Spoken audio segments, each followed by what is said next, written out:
ನಮಸ್ತೆ ಫ್ರೆಂಡ್, ನಮ್ಮ ಕುಟುಂಬ ಯೂಟ್ಯೂಬ್ ಚಾನಲ್ಗೆ ಸ್ವಾಗತ. ನಾನು ಇವತ್ತು ಬೆಂಡೆಕಾಯಿ ಸಾಂಬಾರು ಮಾಡ್ತಾಯಿದ್ದೀನಿ. ಹಾಗಾಗಿ ಬೆಂಡೆಕಾಯಿ ಎಲ್ಲ ತೊಳೆದು ನಾನು ಎತ್ತಿಟ್ಟಿದ್ದೀನಿ.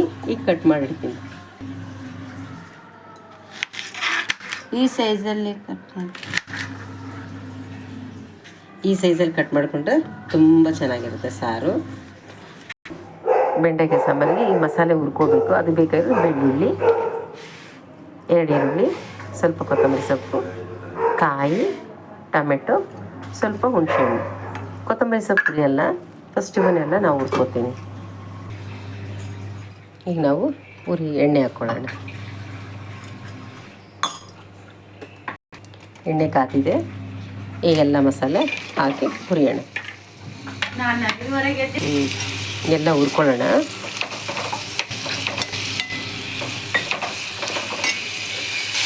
ಹುರಿಯೋವಾಗ ಒಂಚೂರು ಕರಿಬೇವು ಹಾಕೋಣ, ಒಂಚೂರು ಜೀರಿಗೆ ಹಾಕೋಣ. ಎಲ್ಲ ಹುರಿಯೋಣ. ಚೆನ್ನಾಗಿ ಹುರಿದ್ಬಿಟ್ಟು ಕೊತ್ತಂಬರಿ ಸೊಪ್ಪು ಹಾಕೋಣ. ಕೊತ್ತಂಬರಿ ಸೊಪ್ಪು ಸ್ವಲ್ಪ ಈ ಥರ ಹುರಿದ್ಬಿಟ್ಟು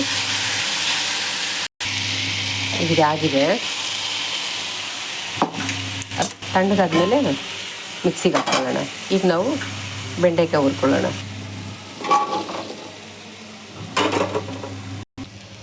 ಒಂಚೂರು ಎಣ್ಣೆ ಹಾಕ್ಬಿಟ್ಟು ಹುರಿಯೋಣ.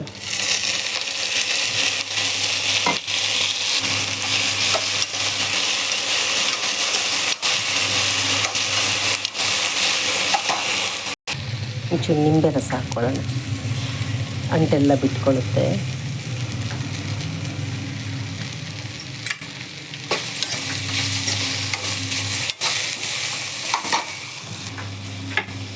ನೋಡಿ, ನಿಂಬೆ ರಸ ಹಾಕಿದ್ಮೇಲೆ ಎಷ್ಟು ಬೇಗ ಅಂಟು ಬಿಟ್ಕೊಂಡ್ಬಿಟ್ಟಿದೆ ಇದು.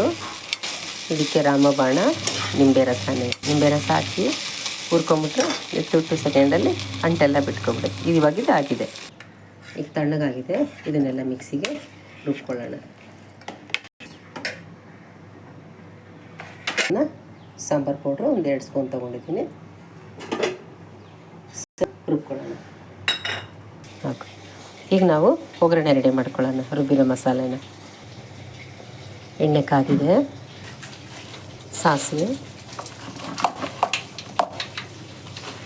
ಜೀರಿಗೆ, ಕಟ್ ಮಾಡಿರೋ ಈರುಳ್ಳಿ, ಒಣಮೆಣಸಿನ್ಕಾಯಿ,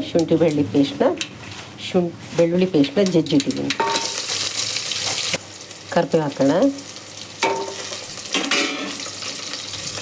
ಬೆಳ್ಳುಳ್ಳಿನ ಜಜ್ಜಿ ಹಾಕಿದ್ದೀನಿ ನಾನು. ಸ್ವಲ್ಪ ಹುರ್ಕೊಳ್ಳೋಣ. ಕೆಂಪಗಾಗಿದೆ. ಈಗಿರೋ ರುಬ್ಬಿರೋ ಮಸಾಲೆನ ಹಾಕ್ಕೊಳ್ಳೋಣ. ನಾನೆಲ್ಲ ಹುರಿದು ಗ್ರೈಂಡ್ ಮಾಡಿದ್ದೀನಲ್ವ, ಅದಕ್ಕಾಗಿ ಅಷ್ಟೇನು ಹೆಚ್ಚಾಗಿ ಹುರಿಯೋದೇನು ಬೇಕಾಗಿಲ್ಲ. ಸ್ವಲ್ಪ ಅರಿಶಿನ ಹಾಕ್ಕೊಳ್ಳೋಣ.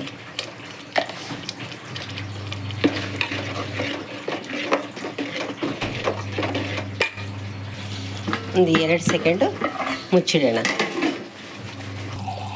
ಇದಾಗಿದೆ. ಈಗ ಇದೆಷ್ಟು ಬೇಕೋ ಅಷ್ಟು ನೀರು ಹಾಕೋಣ.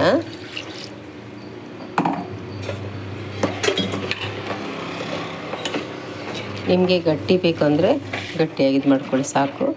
ಸ್ವಲ್ಪ ನೀರು ಹಾಕ್ಬೇಕಂದ್ರೆ ಸ್ವಲ್ಪ ನೀರು, ಇನ್ನೊಂಚೂರು ನೀರು ಆ್ಯಡ್ ಮಾಡ್ಕೊಳ್ಳೋಣ.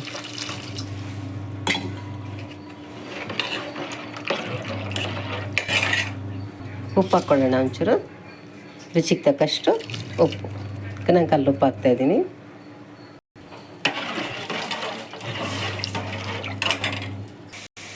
ಒಳ್ಳೆ ಫ್ಲೇವರ್ ಬರ್ತಾಯಿದೆ. ಈಗ ನಾವು ಬೆಂಡೆಕಾಯಿ ಹಾಕೋಣ. ಹುರಿದಿಟ್ಟಿರೋ ಬೆಂಡೆಕಾಯಿನ ಹಾಕೋಣ. ಹಾಕಿ 1-2 ನಿಮಿಷ ಬೇಯಿಸೋಕೆ ಬಿಡೋಣ.